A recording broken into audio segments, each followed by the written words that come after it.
जय हिंद दोस्तों, दीपांजलि एकेडमी के शैक्षणिक मंच में आपका हार्दिक स्वागत है। दोस्तों, हम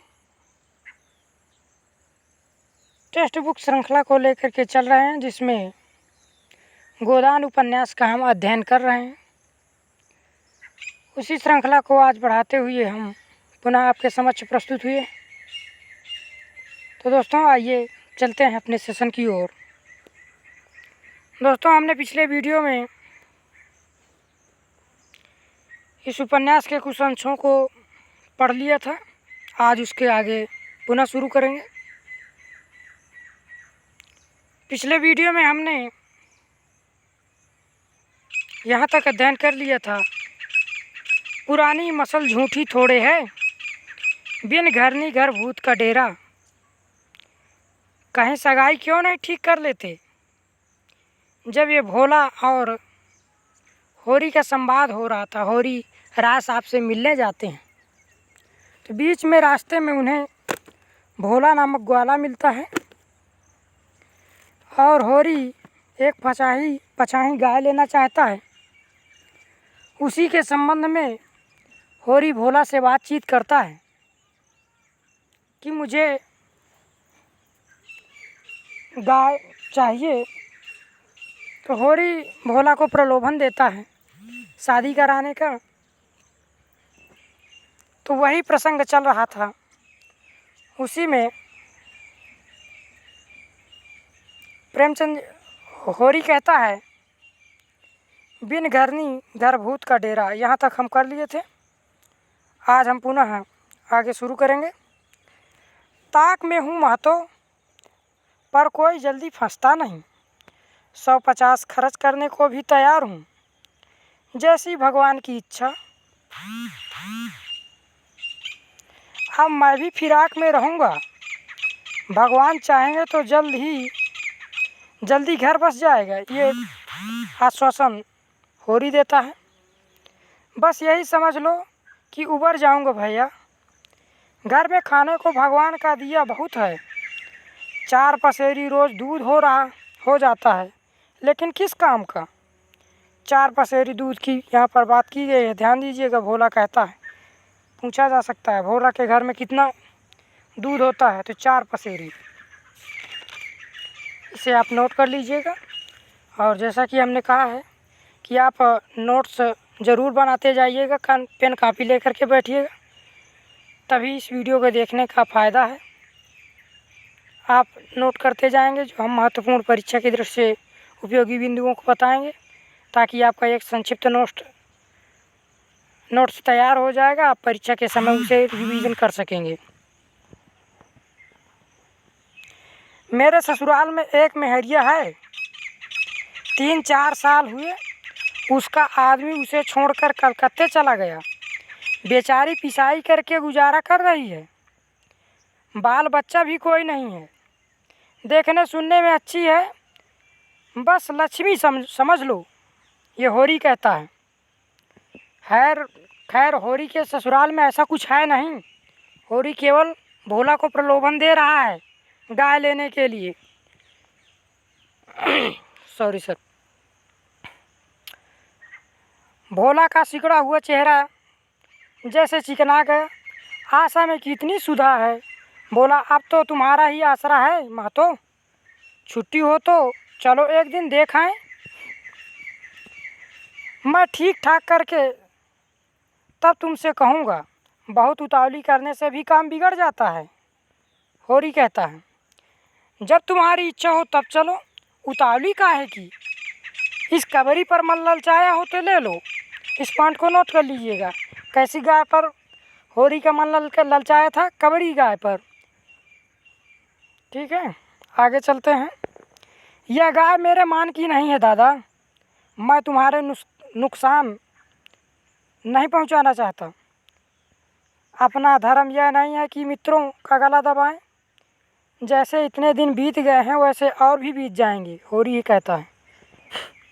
तुम तो ऐसी बात करते हो होरी, जैसे हम तुम 2 हैं। तुम गाय ले जाओ, दाम जो चाहे देना। जैसे मेरे घर रही वैसे तुम्हारे घर रही।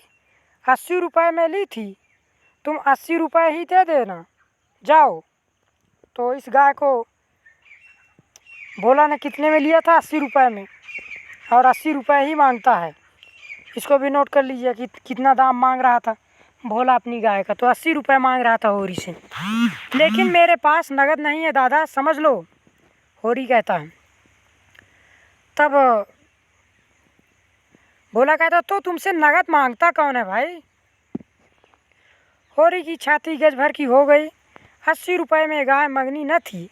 ऐसा अच्छा डील डॉल, दोनों जून में 6-7 सेर दूध, सीधी ऐसी कि बच्चा भी दूध ले। इसका तो एक एक बाछा 100-100 का होगा। द्वार पर बंधेगी तो द्वार की शोभा बढ़ जाएगी। उसे अभी कोई 400 रुपये देने थे, लेकिन उधार को वह एक तरह से मुफ्त समझता था। कहीं भोला की सगाई ठीक हो गई तो 1-2 साल तो वह बोलेगा भी नहीं। सगाई ना भी हुई तो होरी का क्या बिगड़ता है? यही तो होगा। भोला बार बार तगादा करने आएगा, बिगड़ेगा, गालियाँ देगा, लेकिन होरी को इसकी ज़्यादा शर्म न थी। इस व्यवहार का वह आदी था। कृषक के जीवन का तो यह प्रसाद है। भोला के साथ वह छल कर रहा था और यह व्यापार उसकी मर्यादा के अनुकूल न था। अब भी लेन देन में उसके लिए लिखा पढ़ी होने और न होने में कोई अंतर न था। सूखे बूढ़े की विपदाएं उसके मन को भी भीड़ बनाए रहती थी। ईश्वर का रुद्र रूप सदा उसके सामने रहता था, पर यह छल उसकी नीति में छल न था। यह केवल स्वार्थ सिद्धि थी और यह कोई बुरी बात न थी। इस तरह का छल तो वह दिन रात करता रहता है। घर में 2-4 रुपये पड़े रहने पर भी महाजन के सामने कसमें खा जाता था कि 1 पाई भी नहीं है। सन को कुछ गीला कर देना और रुई में कुछ बिनौले भर देना उसकी नीति में जायज़ था। और यहाँ तो केवल स्वार्थ न था, थोड़ा सा मनोरंजन भी था। बुढ़ों का उड़भस हास्यास्पद वस्तु है, और ऐसे बुढ़ों से अगर कुछ ऐंठ भी लिया जाए तो कोई दोष पाप नहीं। भोला ने गाय की पगहिया होरी के हाथ में देते हुए कहा, ले जाओ महतो, तुम भी क्या याद करोगे? ब्याते ही 6 सेर दूध लेना। चलो मैं तुम्हारे घर तक पहुंचा दूं। शायद तुम्हें अनजान समझकर रास्ते में कुछ दिख करे। अब तुमसे सच कहता हूँ, मालिक 90 रुपये देते थे, पर उनके यहाँ गऊओं की क्या कदर। मुझसे लेकर किसी हाकिम हुक्काम को दे देते। हाकिमों को गऊ की सेवा से मतलब, वह तो खून चूसना भर जानते हैं। जब तक दूध देती रखते, फिर किसी के हाथ बेच देते। किसके पल्ले पड़ती कौन जाने। रुपया ही सब कुछ नहीं है भैया, कुछ अपना धर्म भी तो है। तुम्हारे घर आराम से रहेगी तो यह ना होगा कि तुम आप खा कर सो रहो और गौ भूखी खड़ी रहे। उसकी सेवा करोगे, प्यार करोगे, चुमकारोगे, गौ हमें आशीर्वाद देगी। तुमसे क्या कहूँ भैया, घर में चंगुल भर की भूसी नहीं रहा, घर में चंगुल भर भी भूसा नहीं रहा। रुपए सब बाजार में निकल गए। सोचा था महाजन से कुछ लेकर भूसा ले लेंगे, लेकिन महाजन का पहला ही नहीं चुका, उसने इनकार कर दिया। इतने जानवरों को क्या खिलाएं, यही चिंता मारे डालती है। चुटकी चुटकी भर खिलाऊं तो मन भर रोज का खर्च है। भगवान ही पार लगाए तो लगे। होरी ने सहानुभूति के स्वर से कहा, तुमने हमसे पहले क्यों नहीं कहा? हमने एक गाड़ी भूसा बेच दिया।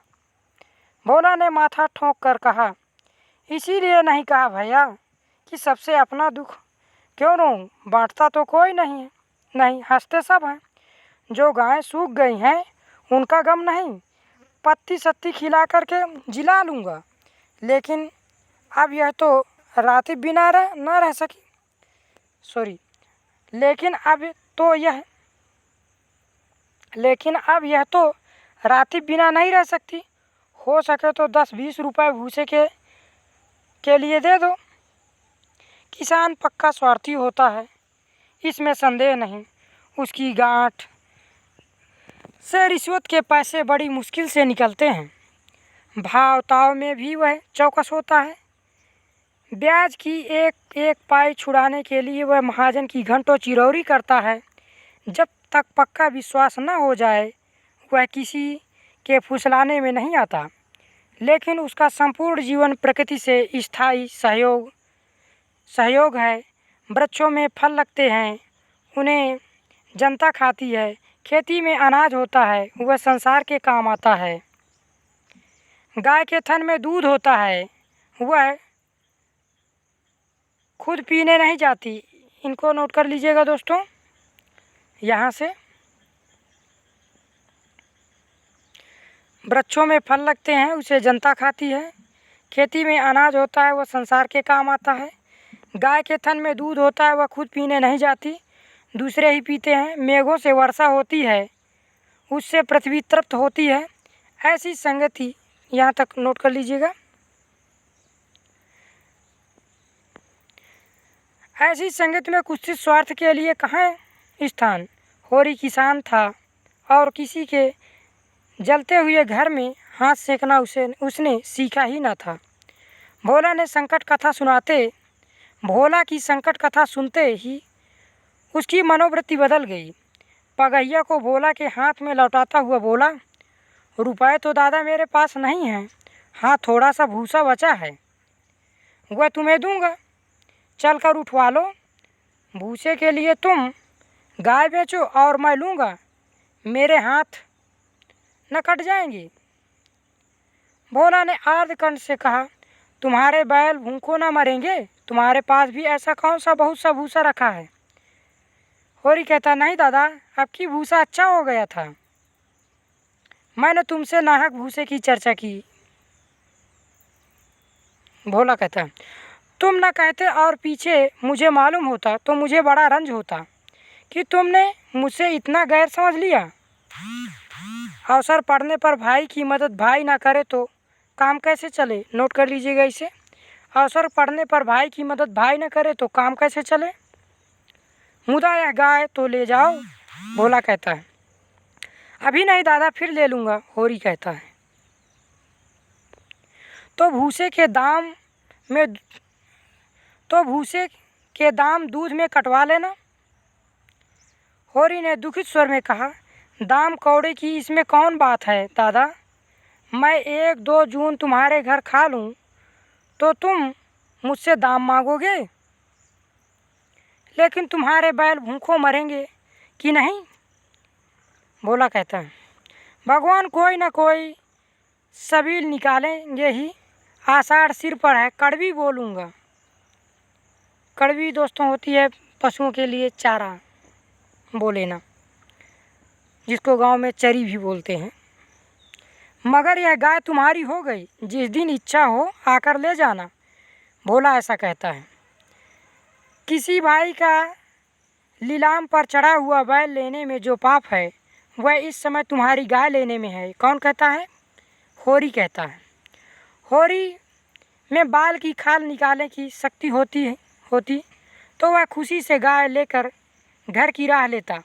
भोला जब नगद रुपए नहीं मांगता तो स्पष्ट था कि वह भूसे के लिए गाय नहीं बेच रहा है, बल्कि इसका कुछ और आशय है। लेकिन जैसे पत्तों के खड़कने पर घोड़ा अकारण ही ठिठक जाता है और मारने पर भी आगे कदम नहीं उठाता, वही दशा होरी की थी। संकट की चीज़ लेना पाप है, यह बात जन्म जन्मांतरों से उसकी आत्मा का अंश बन गई थी, क्योंकि इस समय भूसा का संकट था भोला के पास। इसलिए वो इस संकट की स्थिति में संकट की गाय नहीं लेना चाहता है होरी, क्योंकि पूर्व जन्म या जन्म जन्मांतरों के कर्म पर विश्वास करता है। भोला ने गदगद कंठ से कहा, तो किसी को भेज दूंगा भूसे के लिए। होरी ने जवाब दिया, अभी मैं राय साहब की ड्योढ़ी पर जा रहा हूँ, वहाँ से घड़ी भर में लौटूंगा, तभी किसी को भेजना। भोला की आंखों में आंसू भर आए। बोला, तुमने आज मुझे उबार लिया होरी भाई। मुझे अब मालूम हुआ कि मैं संसार में अकेला नहीं हूँ, मेरा भी कोई हितू है। एक क्षण के बाद उसने फिर कहा, उस बात को भूल न जाना, यानी जो शादी वाली कही गई थी। होरी आगे बढ़ा तो उसका चित्त प्रसन्न था। मन में एक विचित्र स्फूर्ति हो रही थी। क्या हुआ, 10-5 मन भूसा चला जाएगा। बेचारे को संकट में पड़कर अपनी गाय तो न बेचनी पड़ेगी। जब मेरे पास चारा हो जाएगा तब मैं गाय खोल लाऊंगा। भगवान करे मुझे कोई मेहरिया मिल जाए, फिर तो कोई बात ही नहीं। उसने पीछे फिर कर देखा। कबरी गाय पूंछ से मक्खियाँ उड़ाती, सिर हिलाती मस्तानी मंद गति से झूमती चली जाती थी, जैसे बांदियों के बीच कोई रानी हो। कैसा शुभ होगा वह दिन जब यह कामधेनु उसके द्वार पर बंधेगी। ध्यान दीजिएगा, कबरी गाय यहाँ पर कैसी लग रही थी? गायों के बीच में रानियों के समान लग रही थी।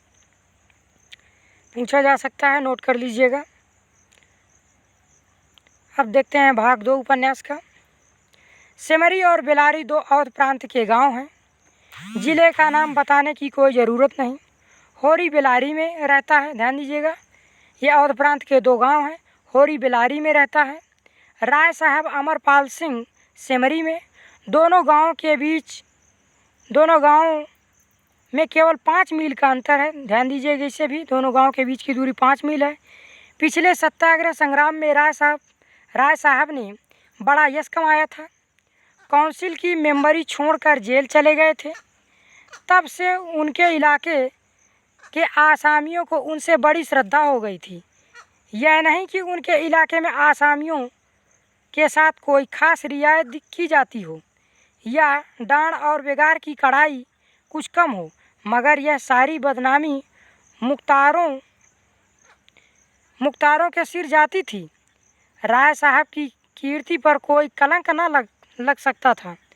यह बेचारे भी तो उसी व्यवस्था के गुलाम थे। जाब्ते का काम तो जैसे होता चला आया है वैसा ही होगा। राय साहब की सज्जनता उस पर कोई असर न डाल सकती थी। इसीलिए आदमी और अधिकार में जौ भर की भी कमी न होने पर भी उसका यश मानो बढ़ गया था। आसामियों से वह हंसकर बोल लेते थे, यही क्या कम है? सिंह का काम तो शिकार करना है। अगर वह गरजने और गुर्राने के बदले मीठी बोली बोल सकता तो उसे घर बैठे मनमाना शिकार मिल जाता। शिकार की खोज में जंगल में ना भटकना पड़ता। सो नोट कर लीजिएगा, सिंह का काम तो शिकार करना है। यहाँ से यहाँ तक पूछा जा सकता है कहाँ से स्टेटमेंट दिया गया है। राय साहब राष्ट्रवादी होने पर भी हुक्काम से मेल जोल बनाए रखते थे। तो राय साहब राष्ट्रवादी भी थे, इसको भी नोट कर लीजिएगा। और ये हुक्कामों से मेल जोल बनाए रखते थे। उनकी नज़रें और डालियाँ और कर्मचारियों की दस्तूरियाँ जैसी की तैसी चली आती थी। साहित्य और संगीत के प्रेमी थे। ध्यान दीजिएगा, ये राय साहब की विशेषताओं में ये साहित्य और संगीत के प्रेमी थे, ड्रामा के शौकीन थे, अच्छे वक्ता थे, अच्छे लेखक थे, अच्छे निशानेबाज थे। उनकी पत्नी को मरे आज 10 साल हो चुके थे। तो ध्यान दीजिएगा, राय साहब की पत्नी को मरे कितने साल हो गए? 10 साल हो चुके थे, मगर दूसरी शादी न की थी। हंस बोल कर अपने विधुर जीवन को बहलाते रहते थे। होरी ड्योढ़ी पर पहुंचा तो देखा जेठ के दशहरे के अवसर पर होने वाले धनुष यज्ञ की बड़ी जोरों से तैयारियां हो रही थी। कहीं रंगमंच बन रहा था, कहीं मंडप, कहीं मेहमानों का आतिथ्य गृह, कहीं दुकानदारों के लिए दुकानें। धूप तेज हो गई थी, पर राय साहब खुद काम में लगे हुए थे। अपने पिता के संपत्ति के साथ साथ उन्होंने राम की भक्ति भी पाई थी। ध्यान दीजिएगा, पिता की संपत्ति के साथ राय साहब क्या पाए थे? और वो राम की भक्ति भी पाए थे। पूछा जा सकता है, नोट कर लीजिएगा। धनुष यज्ञ को नाटक का रूप देकर उसे शिष्ट मनोरंजन का साधन बना दिया था। इस अवसर पर उनके यार दोस्त, हाकिम, हुक्काम सभी निमंत्रित होते थे और 2-3 दिन इलाके में बड़ी चहल पहल रहती थी। राय साहब का परिवार बहुत विशाल था।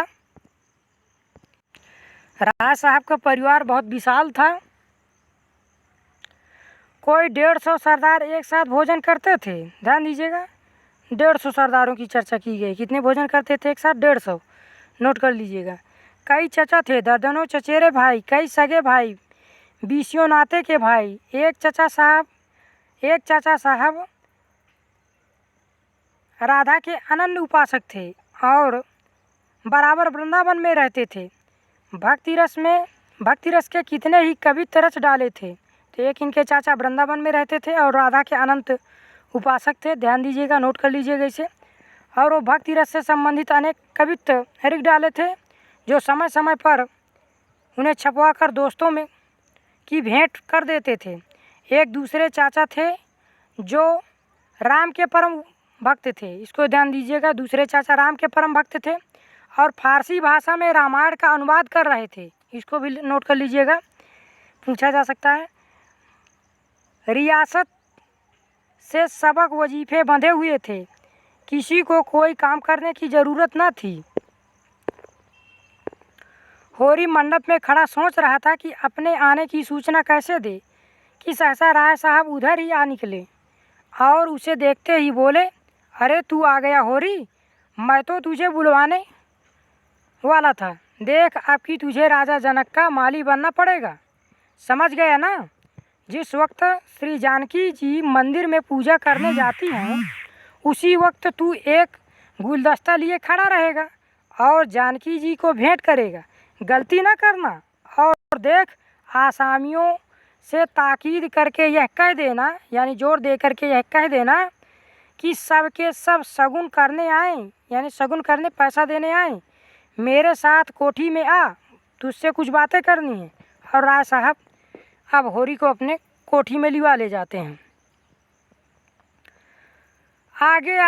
वह आगे आगे कोठी की ओर चले, होरी पीछे पीछे चला।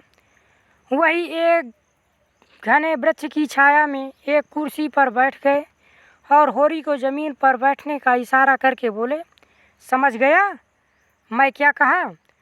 कारकुन को तो जो कुछ करना है वह करेगा ही, लेकिन आसामी जितने मन से आसामी की बात सुनता है, कारकुन की नहीं सुनता। हमें इन्हीं 5-7 दिनों में 20,000 का प्रबंध करना है। कितने हज़ार का इन्हें प्रबंध करना था? 20,000 का प्रबंध करना था। नोट कर लीजिएगा, 20,000 का प्रबंध करना था। 5-7 दिनों में करना है। कैसे होगा समझ में नहीं आता। तुम सोचते होगे मुझ टके के आदमी से मालिक क्यों अपना दुखड़ा ले बैठा?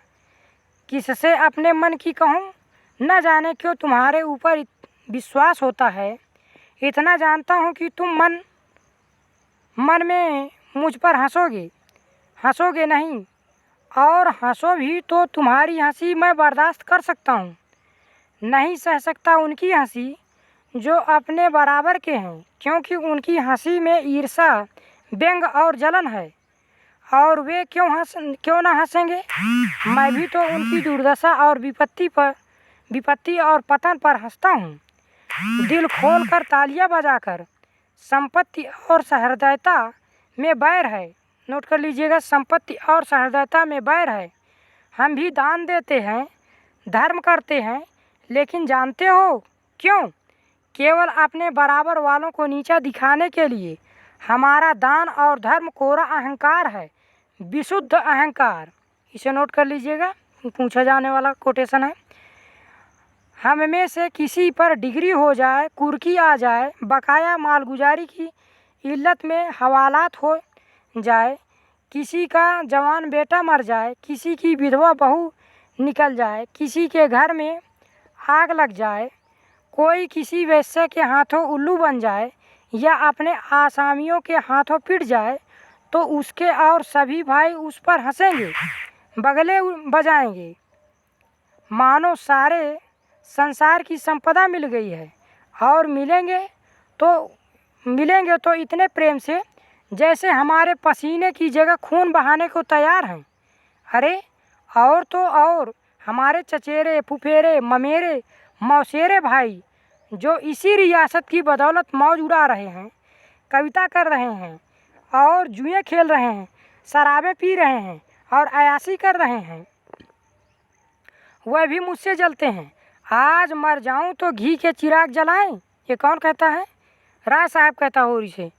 मेरे दुख को दुख समझने वाला कोई नहीं।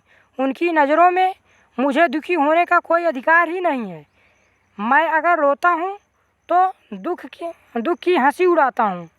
और नोट कर लीजिएगा इसे, मैं अगर रोता हूँ तो दुख की हंसी उड़ाता हूँ। मैं अगर बीमार होता हूँ तो मुझे सुख होता है। मैं अगर अपना ब्याह करके घर में कलह नहीं बढ़ाता तो यह मेरी नीच स्वार्थपरता है। अगर ब्याह कर लूँ तो वह विलासांधता होगी। अगर शराब नहीं पीता तो मेरी कंजूसी है। शराब पीने लगूँ तो वह प्रजा का रक्त होगा। अगर अय्याशी नहीं करता तो आरासिक हूँ। अय्याशी करने लगूँ तो फिर कहना ही क्या। इन लोगों ने मुझे भोग विलास में फंसाने के लिए कम चालें नहीं चली और अब तक चलते जाते हैं। उनकी यही इच्छा है कि मैं अंधा हो जाऊं और ये लोग मुझे लूट लें। और मेरा धर्म यह है कि सब कुछ देखकर भी कुछ न देखूं, सब कुछ जानकर भी गधा बना रहूं। राय साहब ने गाड़ी को आगे बढ़ाने के लिए 2 बीड़ा पान खाए और होरी के मुंह की ओर ताकने लगे, जैसे उनके मनोभावों को पढ़ना चाहते हों। होरी ने साहस बटोर कर कहा, हम समझते थे कि ऐसी बातें हम ही लोगों में होती हैं, पर जान पड़ता है बड़े आदमियों में भी उसकी कमी नहीं है। राय साहब ने मुंह पान से भर कर कहा, तुम हमें बड़ा आदमी समझते हो? हमारे नाम बड़े हैं पर दर्शन थोड़े। इसे नोट कर लीजिएगा, राय साहब का कथन होरी से कह रहे हैं। गरीबों में अगर ईर्ष्या है, बैर है, तो वह स्वार्थ के लिए या पेट के लिए। ऐसी ईर्ष्या और बैर को मैं क्षम्य समझता हूँ। राय साहब कहते हैं होरी से, हमारे मुंह की रोटी कोई छीन ले तो उसके गले में उंगली डालकर निकालना हमारा धर्म हो जाता है। अगर हम छोड़ दे तो देवता हैं। बड़े आदमियों की ईर्ष्या बैर केवल आनंद के लिए है। ध्यान दीजिएगा, नोट कर लीजिएगा इसे। बड़े आदमियों की ईर्ष्या और बैर केवल आनंद के लिए है। हम इतने बड़े आदमी हो गए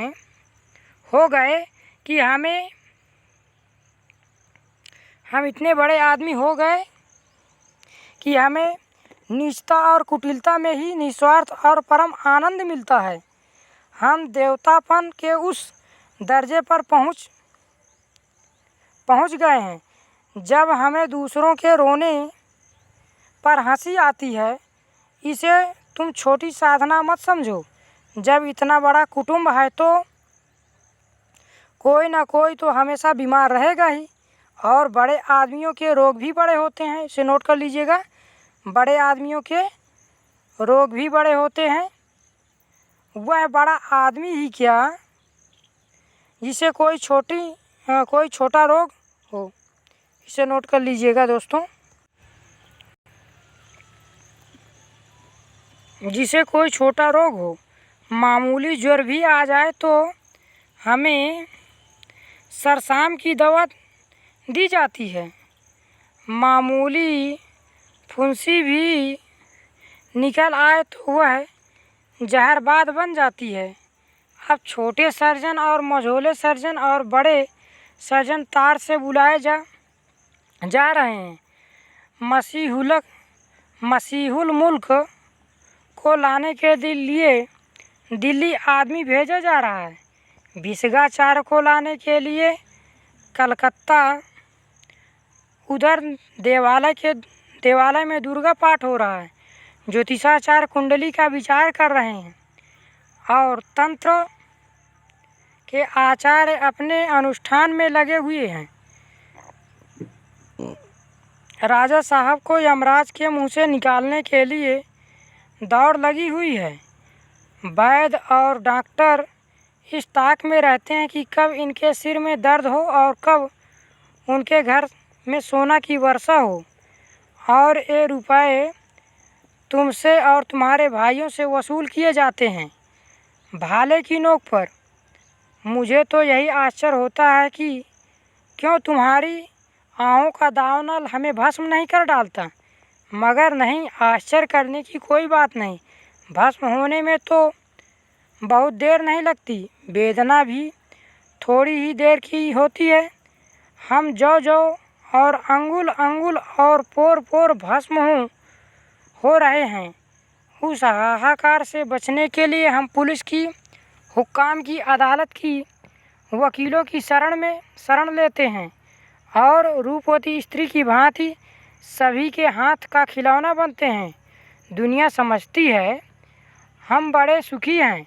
हमारे पास इलाके, महल, सवारियां, नौकर चाकर, कर्ज, वेश्याएं क्या नहीं है। लेकिन जिसकी आत्मा में बल नहीं, ईमान नहीं, वह और चाहे कुछ हो आदमी नहीं है। इसे नोट कर लीजिएगा। जिसकी आत्मा में बल नहीं, जिसकी आत्मा में बल नहीं, अभिमान नहीं, वह चाहे और कुछ हो लेकिन वह आदमी नहीं है।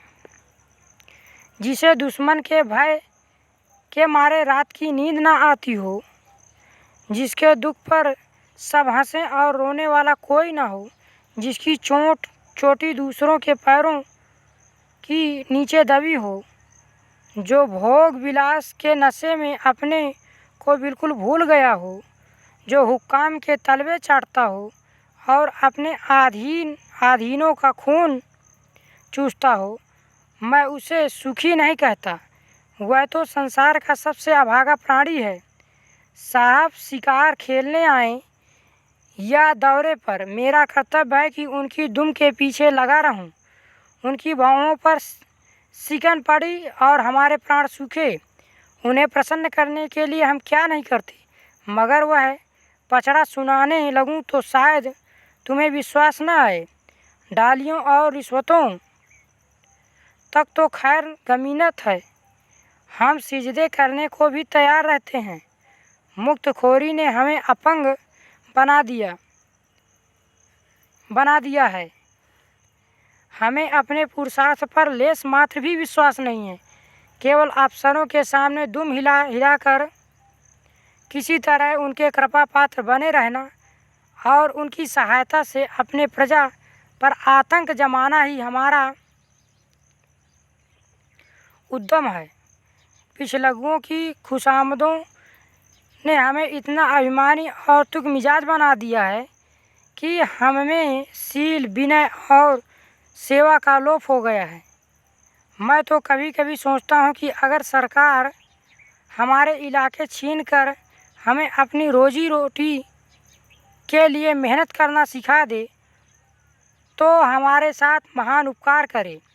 और यह तो निश्चित है कि अब सरकार भी हमारी रक्षा न करेगी। हमसे अब उसका कोई स्वार्थ नहीं निकलता। लक्षण कह रहे हैं कि बहुत जल्द हमारे वर्ग की हस्ती मिट जाने वाली है। मैं उन दिन का स्वागत करने को तैयार बैठा हूँ। ईश्वर वह दिन जल्द आए, वह हमारे उद्धार का दिन होगा। हम परिस्थितियों के शिकार बने हुए हैं।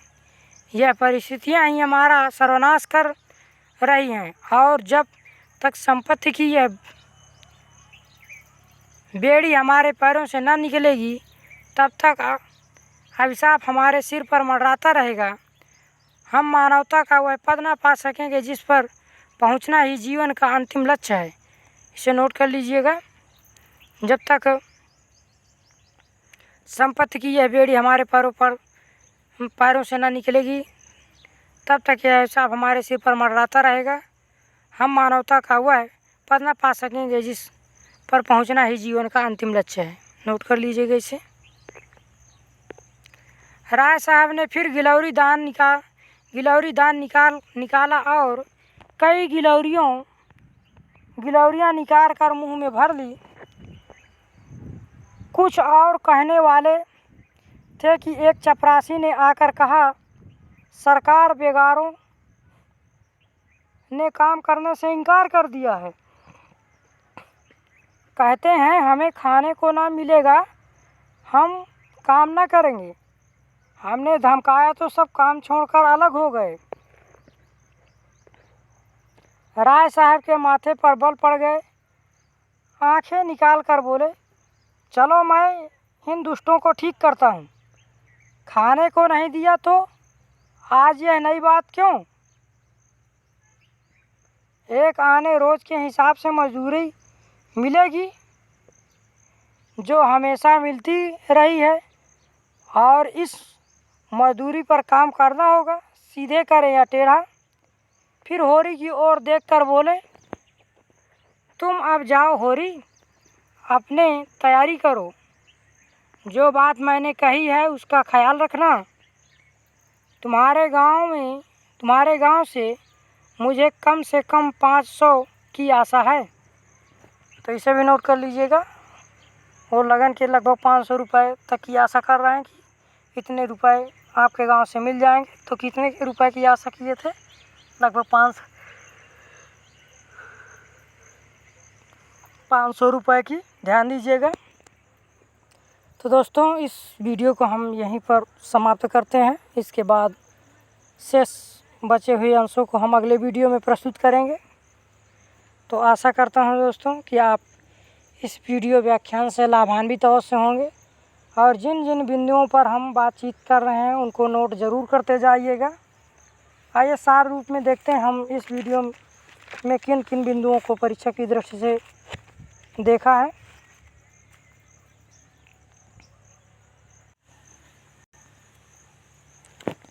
इसमें उल्लिखित अवध प्रांत के 2 ग्रामों की चर्चा है। इसमें एक गांव है सिमरी और दूसरा है बेलारी।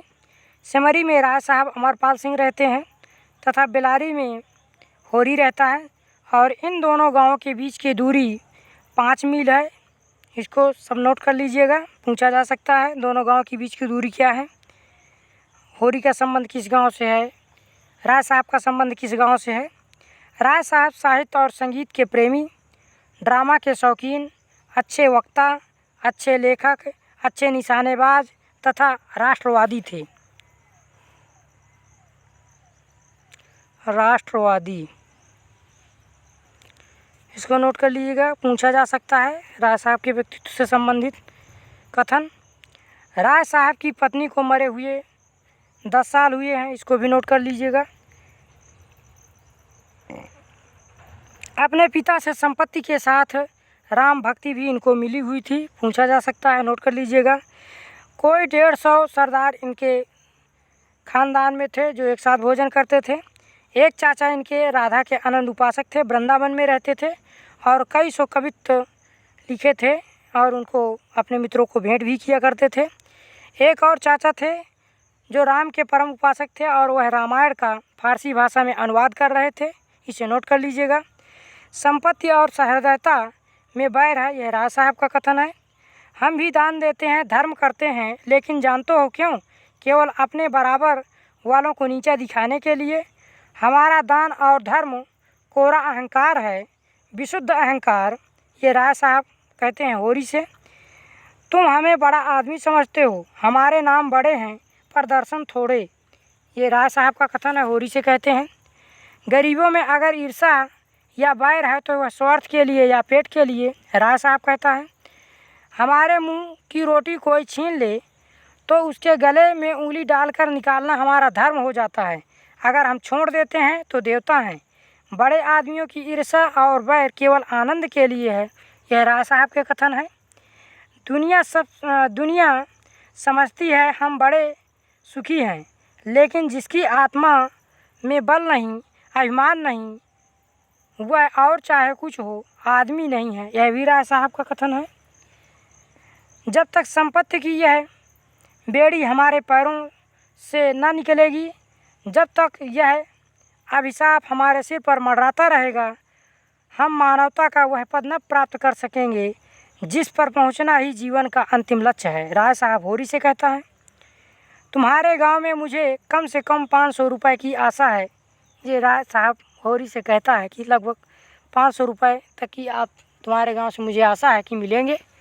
तो दोस्तों, ये था इस सेशन के महत्वपूर्ण बिंदु जिनकी हम बातचीत कर लिए हैं।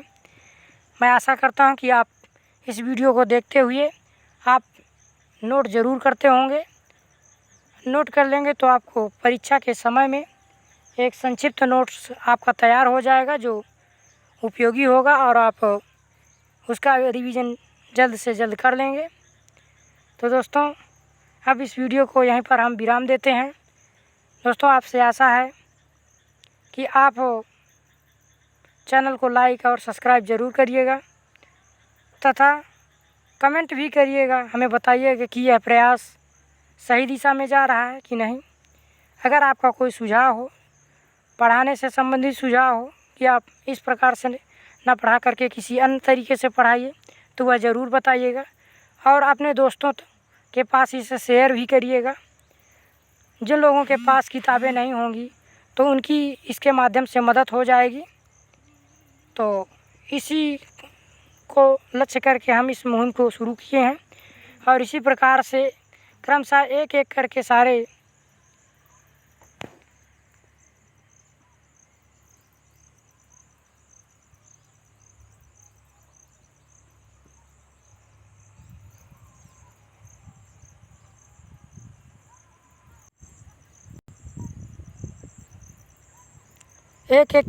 वीडियो इसी प्रकार से उपलब्ध होते रहेंगे। तो दोस्तों, नमस्कार, जय हिंद। फिर मिलते हैं किसी एक बेहतर क्लास में, तब तक के लिए धन्यवाद।